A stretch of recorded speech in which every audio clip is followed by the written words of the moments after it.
You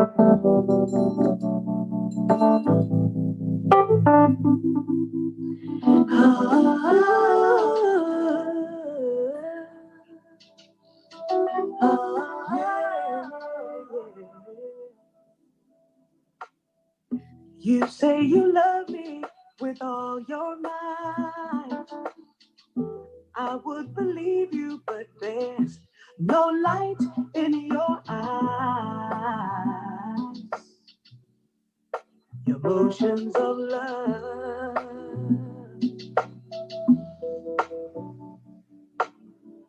You hold me close and you won't let go. Welcome, Leland. Thank you for joining me on the couch. It's a pleasure. I'm glad to be here. I'm glad to be one of the first on the couch. You're my first on the couch. I'm gonna enjoy this. I know that my audience wants to know all about you. So I don't know if I can tell them everything. Well, I can fill them in a little bit. I can't tell them everything, but I can fill them in a little bit. Depending on what you're asking me, I don't know. So let's get started. Let me ask you. So tell me a little about yourself. Well, I was born in Harlem, raised in Jamaica, Queens, New York.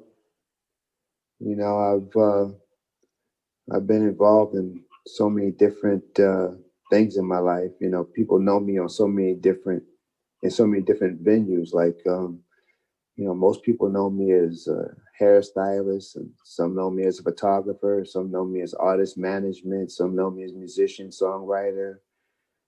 You know, some know me as an artist. You know, I used to work on cars and do car shows. I mean, I've been in so many different venues in my life. I've been collectively moving around quite a bit, I guess. I'm trying to leave the planet unspent. I want to spend all of everything that I got in me before I leave this earth. I just want it all to come out. So is that where your passion for art comes from? I don't know if passion for art actually comes from a place. If it does come from a place, it's from within. Because, you know, I don't think there was a point in my life when I said to myself, "Oh my God, I love art." I think it's just something that's innately in me. It's not something that I developed from something I saw or experienced that I had. What type of would you say a style of art do you have? Um, I can tell you how it came about.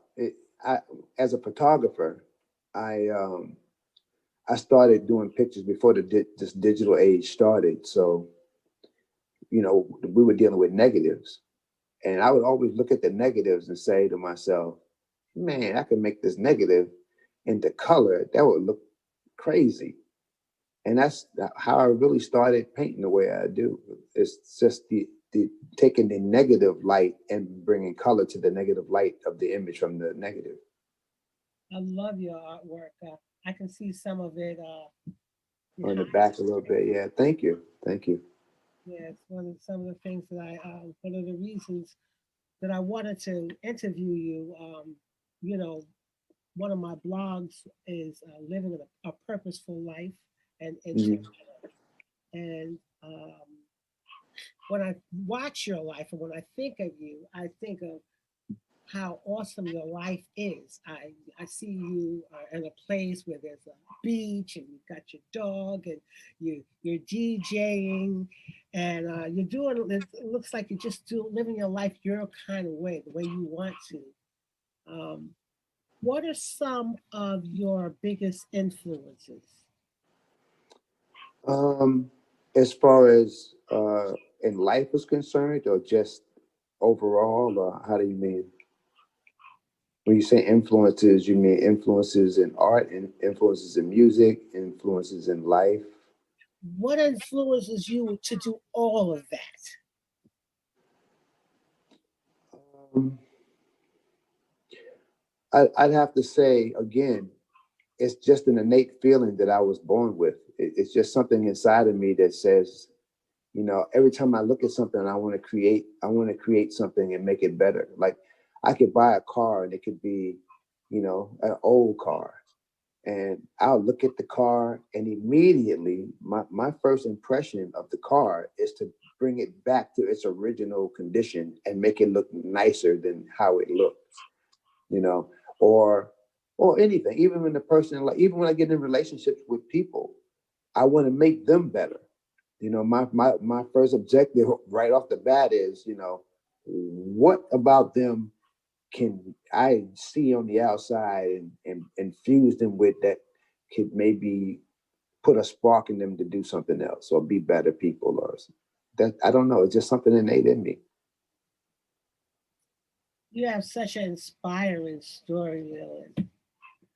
What advice would you give to someone that is trying to live an intentional life? There are a lot of people out here that they want to live on purpose and intentional, but there's so many things that get in the way. They have church, whether they have children, they have work, they have all of these things that they just kind of like got to put themselves last. What advice would you give to people to start living intentional? To be quite honest, I would say to them, forget everything that you learned and reintroduce yourself to life as someone who's almost self-taught. Because so much of what's been given to us from childhood, so much of what's been indoctrinated upon us in life is false and not even real information. And it takes years to get through and dissect some of this stuff. So a lot of it has to do with unlearning a lot of things that we've been indoctrinated to learn and relearn and re-educate ourselves as individuals. That that that right there. Yeah, that's how I feel about it. Yeah, that's it. That right there. I feel the same way. Um, is there anything that you would like to share with the young ladies that are on here about yourself that I haven't asked you or that you would like them to know? I don't know if I don't know if I just want them to know something. Let me think. Uh, Something I would want them to know.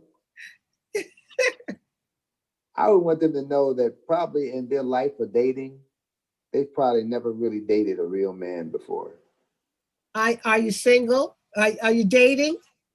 I'm single, but I'm not currently really in a dating mode. I'm still single and kind of working on myself still.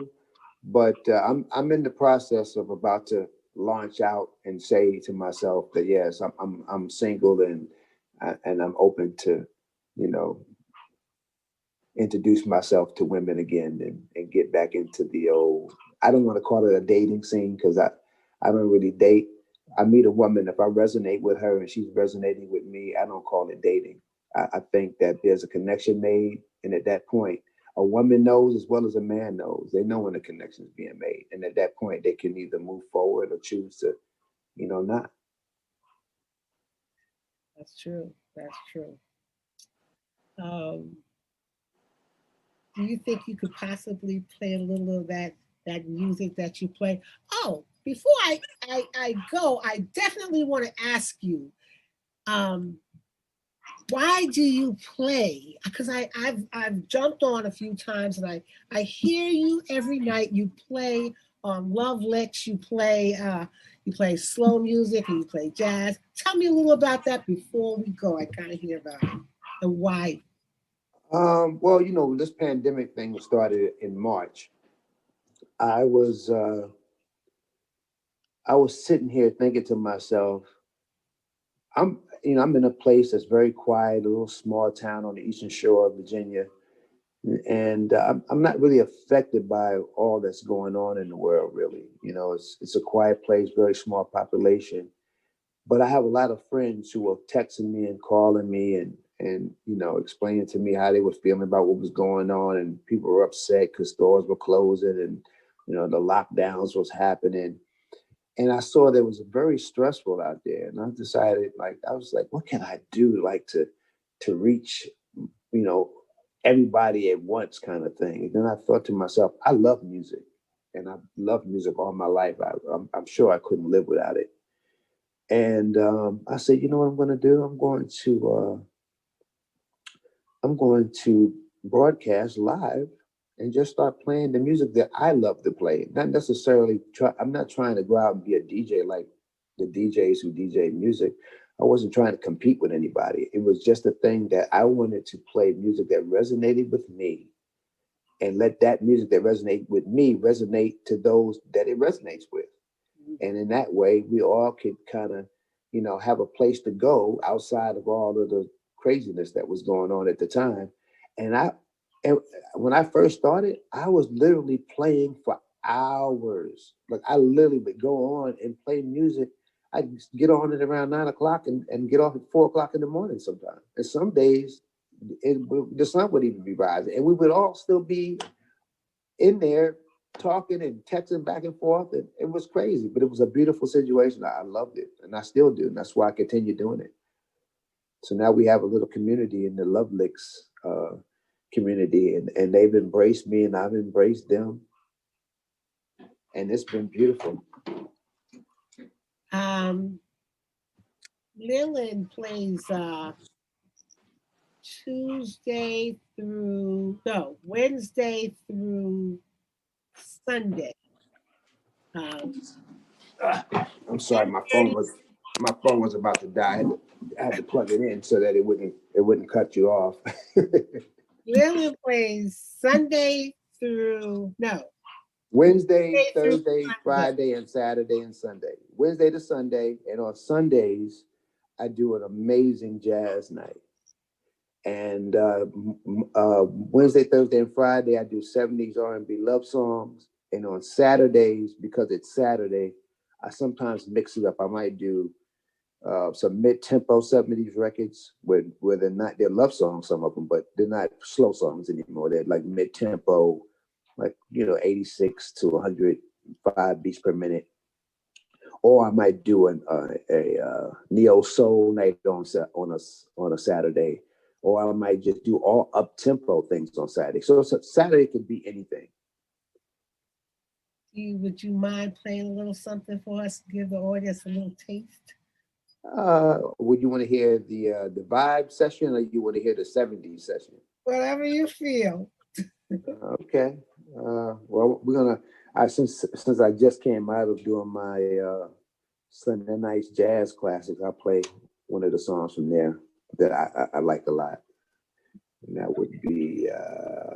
Let's go here.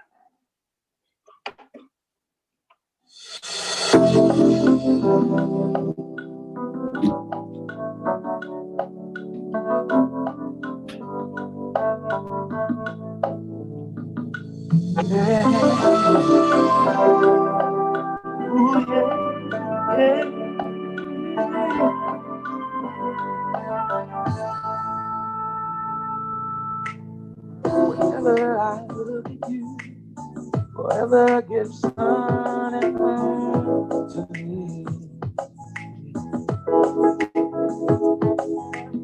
Stories told through your eyes, mysteries unfold so wide and free. Hearts on fire,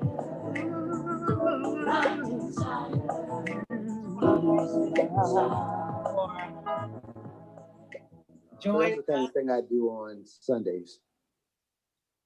I love what you play. I'm so glad that you came, and I hope to see you again. Hopefully you'll come back on the couch with us again.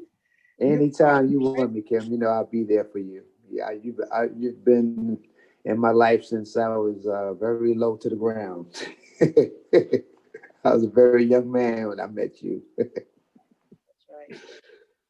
So yes, anytime you can call me, I'd be glad to come back and talk. maybe you can, have some issues. We can talk about, I don't know, relationships, things that's going on in the world. One of my favorite things to talk about, of course, is health. So if ever you come in, or whenever you want to discuss health situations, I'm definitely aboard for health. Well, I'm definitely going to bring you back on health because, these on the couch is basically about the blogs that I write, and I'm trying to bring in people to discuss some of the things that I write about. And living intentional and on purpose is one of the things that myself am trying to do, which is why I thought of you, and I'm definitely going to invite you back. I thank you for coming on the show, Oh, thank you. and Ashe. bye.